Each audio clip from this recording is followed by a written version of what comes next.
पहली कोशिश इंसानों से दूर रहने की होती है।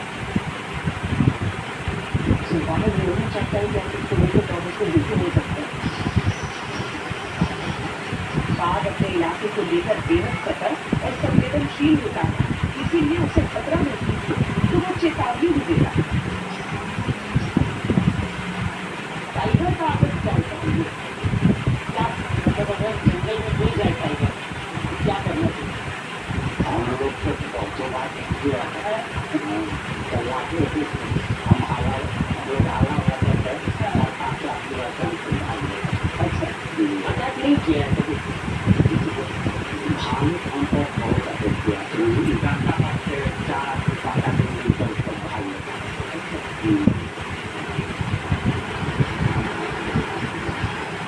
जिस बात की एक झलक पाने के लिए पर्यटक घंटों जंगल की खाक छानते हैं, उसके साथ उन लोगों का सामना एक दो बार नहीं बल्कि दर्जनों बार हो चुका है।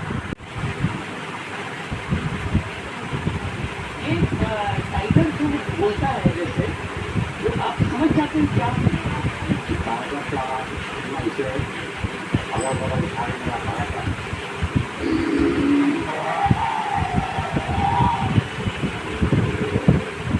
हम लोग जान जाते हैं। अच्छा तो बुरा हो जाता है चेतावनी बता होता है क्या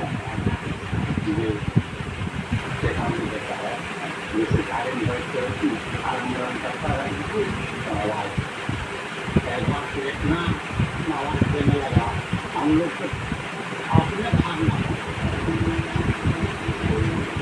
जंगल के सुनसान रास्तों पर हमारी गाड़ी दौड़ जाएगी घने जगह जहाँ से सूरज की रोशनी भी छन छन कर आती है। उस जंगल की कच्ची पगडंडियों पर हम बड़े चले जा रहे हैं। चीतलों की मौजूदगी इस बात की तरफ इशारा कर रही है कि अगर शिकार है तो शिकारी भी यकीनन से छोटे देर में दिख रहा है तो मुझे थोड़े तकने दिख रहा है दिख अचानक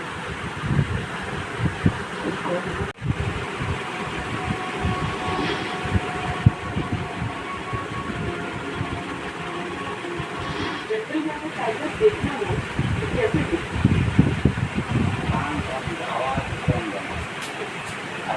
धीरे धीरे चलते रहते ऑटोमेटिक दिखाई पड़ेगा आवाज कीजिएगा तो भाई नाक खुला रहना चाहिए।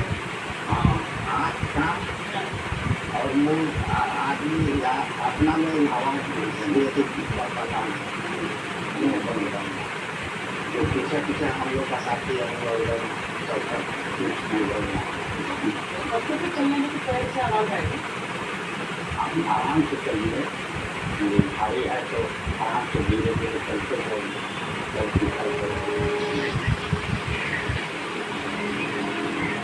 आंखें खुली कान चौकन्ने और आवाज बिल्कुल कम।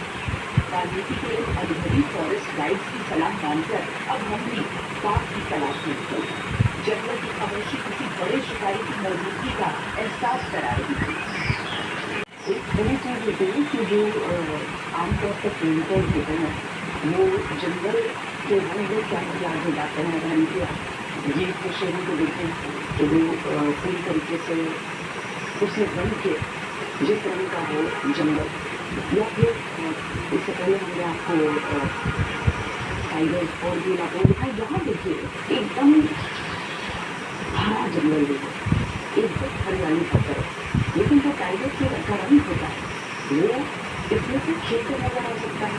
फिर वो शिकार कैसे करे, फिर वो नजर आ सकता है अपने शेर के शिकार के।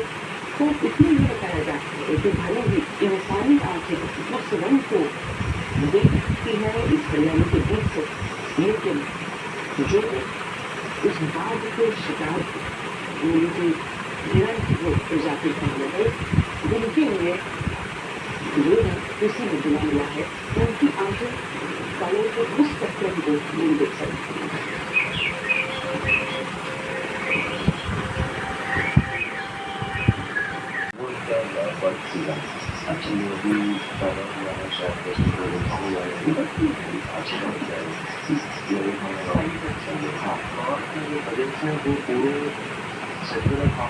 पूरे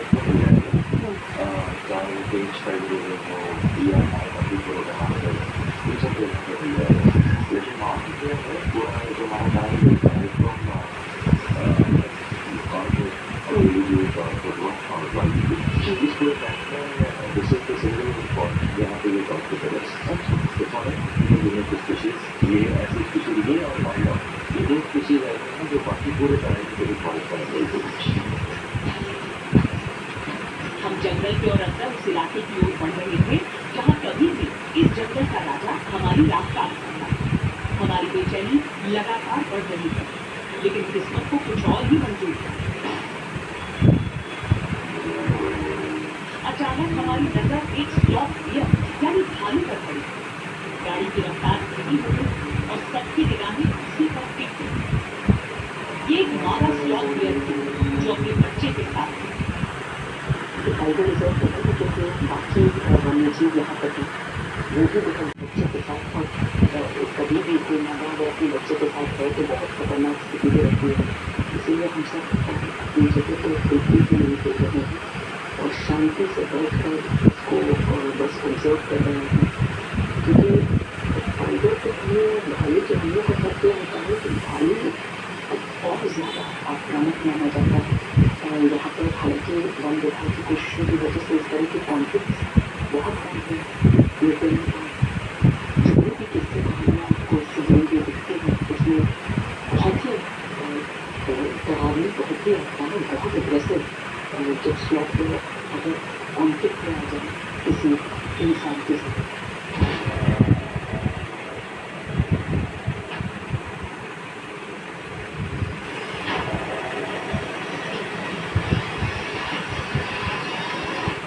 इसी बीच हमें दूसरा भालू नजर आया।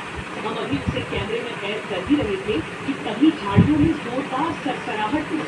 इससे पहले कि हम कुछ समझ पाते तो एक दूसरा भालू हमारी गाड़ी से बिल्कुल बगल से भागता हुआ निकला।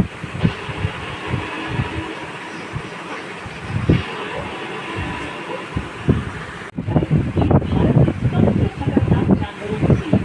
कई विशेषज्ञ इसे बाघ या तेंदुए कहकर अप्रत्याशित बताते हैं, क्योंकि इससे ज्यादातर ये शिकार की गई बल्कि अचानक हुए आमने सामने हुए। हमारा सामना इस स्लॉथ डियर से अचानक ही हुआ था।